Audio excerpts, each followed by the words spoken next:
Blog Talk Radio.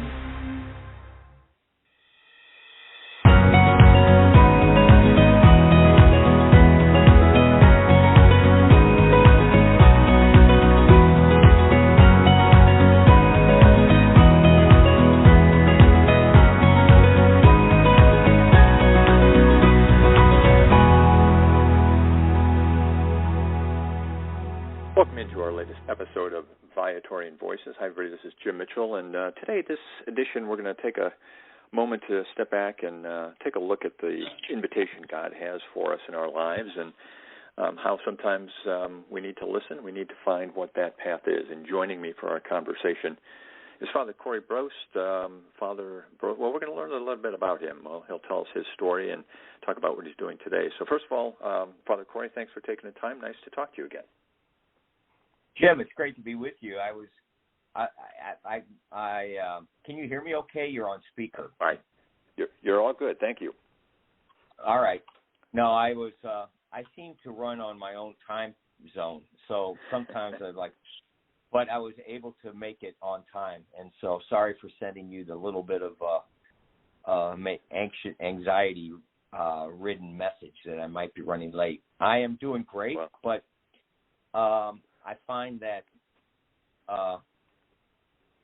it's one of the challenges I face is trying to be present to the many incredible people in my life in a way that is true to some type of time schedule.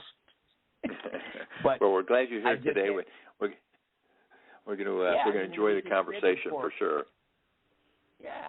I was kind of rushed, but I just had a great 30-minute conversation with my nephew about prayer, and then had a great 25-minute conversation with my own personal spiritual director about how Lent is going on in my life. So, I had a tendency to overschedule, so I kind of put those two close together, but they all worked out, and now I'm with you, and those are both very appropriate conversations to what we're talking about.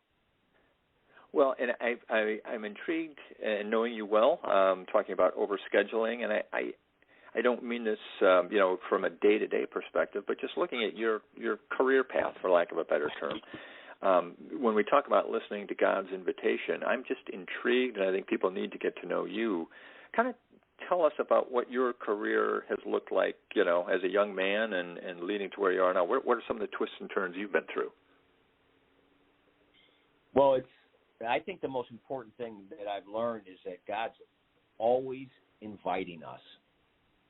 And the question is whether our eyes are open to those opportunities and whether we have literally trained our eyes to see what God puts right in front of us, which are paths to really incredible adventures and meaning in life. And I go back, I have to tell you that as a Viatorian, I go back with gratitude to the Viatorians who taught me at Griffin High School, who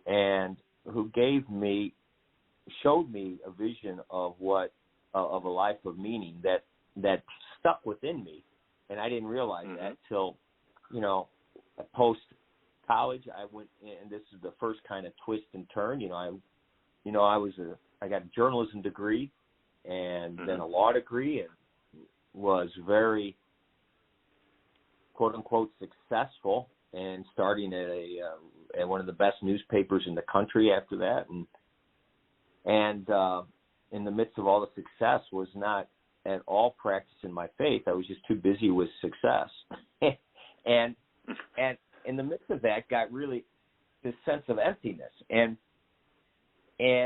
I look back now, and I'm just, without the foundation that the Viatorians built in me, and give credit to my mom for making sure I was in Catholic education.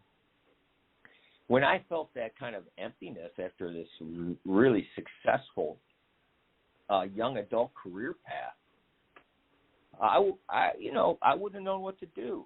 I could have drank it away. I could have partied it away. I could have bought it away, purchased stuff, And I think that's what kind of the way our society trains us. But I knew enough to say, you know what, I better start praying and start going to church.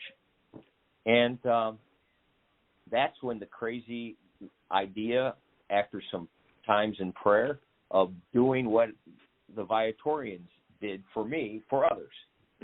And I said, it's ludicrous. But I saw it for two important reasons. One is people cared enough to help me develop those skills, to know how to open my eyes, and then I actually practiced the skills. And so 1988, 1987, I said, I should try this out. So I tried it out.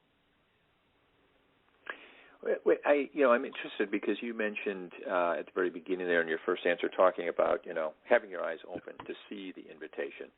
And I think there's possibly two paths there, and tell me if either apply to you. One is, seeing the invitation from God.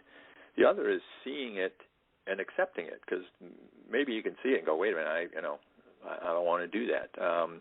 Which did you find yourself in, and do you find a lot of people fighting what might be an invitation that they just aren't comfortable with right away? I think that one of the things, it's a good question. I think one of the biggest problems is people not seeing the invitation and then totally missing it. It's kind of like, I was just talking with my nephew, who is a junior in college and trying to start to really figure out what he's going to do, and he's also a tennis player. Was a high school tennis player, and he's still playing club tennis. And I like to talk about seeing the invitation and compare it to what an athlete does.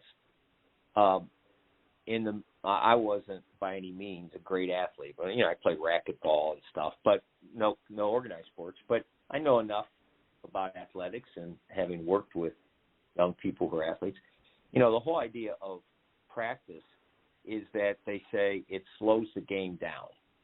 And practice and training, it slows the game down, and it develops your instincts. And so, when I was talking to my nephew, I said, hey, when you're on the court, you're in a match, you see options, and then you instinctually know, this is the thing to do. This will be good. Mm-hmm. And that comes from your training. And that's what prayer life is. I think that it's not. Prayer is training, and life is the game. And what prayer does, it slows the game down, and it changes your instinct. So it's like, wow, this opportunity seems really great. I should try this. So it's not just that you see it, but you kind of instinctually feel this is worth trying. And I don't know if that's too ephemeral or whatever, but and the other thing I think that comes with prayer life, and you talk about accepting God's invitation, is when we talk about faith, I don't believe in blind faith, and I think that's ridiculous, all due respect. But faith is making decisions based on past experience. So I think a prayer life that also reflects on when have I felt connected to God, or, if people go, what's that mean? I say goodness, peace, meaning. And that type of reflection allows me to instinctually say, okay, this decision right now is worth it because I know in the past that's where I have found God or peace, meaning calm hope. Does that make sense? Yeah. Well, it doesn't. I look at this, and I've got some things I want to talk to you about, and our podcasts are 15, so I'm telling you right now we're going to have you back for a few more. But I want to talk specifically for a few minutes. Is this a 15-minute deal? We're flying through it, but I have to ask you, because in light of what you described, let's talk about you for a minute. You were serving in school administration, even after you had accepted your role. You had chosen the Viatorian, the life of a religious, and you were serving in school administration. But you heard a different call. You decided to move on to the work you do currently with young men who are immigrants in this country. What did you feel? What did you see in your life that caused you to do that? And how did the Viatorians accept and support that? That's really good. That's a good question, and it goes back. It's a great example of what I'm talking about. I'm no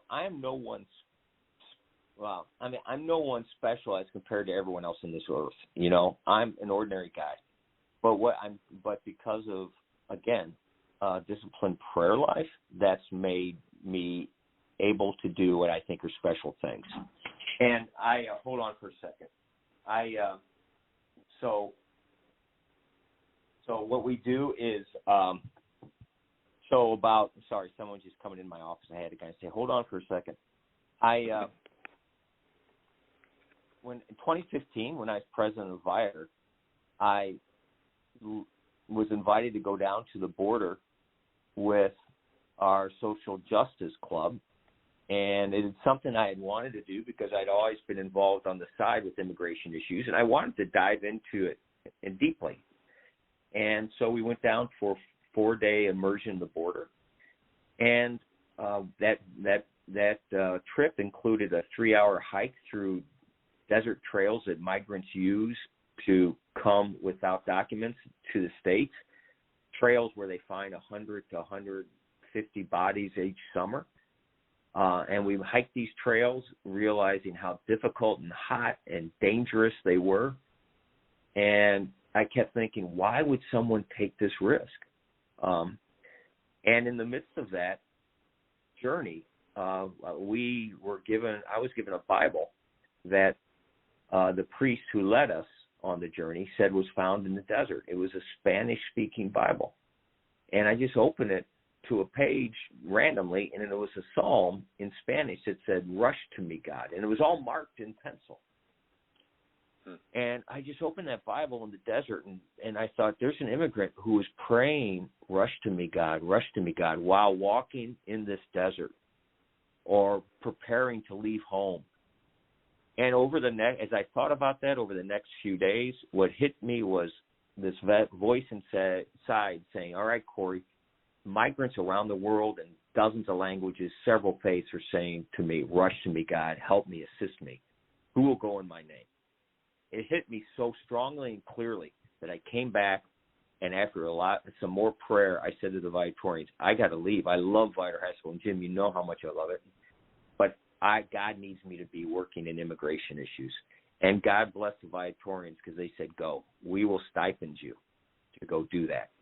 A few months later, Brother Michael Gosh, Viator alum, comes to me and says, "Hey, let's start this. Let's start Viator House. It's a outreach to young men who fled to this country seeking asylum, who have no one to live with, and without Viator House, they're going to sit in a jail for possibly years while they wait for their hearings." I never dreamt or thought about Viator House, but that time in the desert and reflecting on that passage, that's the first step towards Viator House. Well, very interesting that during Lent, someone is called by spending time in the desert. Very interesting analogy there. And as I said, we've got a lot more to talk about with Father Corey Brost, but we're going to wrap things up for today. Remind everyone the Viatorian community proclaims Jesus Christ and his gospel and raises communities where faith is lived, deepened, and celebrated. We discussed that on Viatorian Voices, and we look forward to future conversations. We'll talk more about Viator House of Hospitality. It was established in 2017 by the Viatorians, and it provides a supportive living environment for young adult male immigrants seeking legal relief.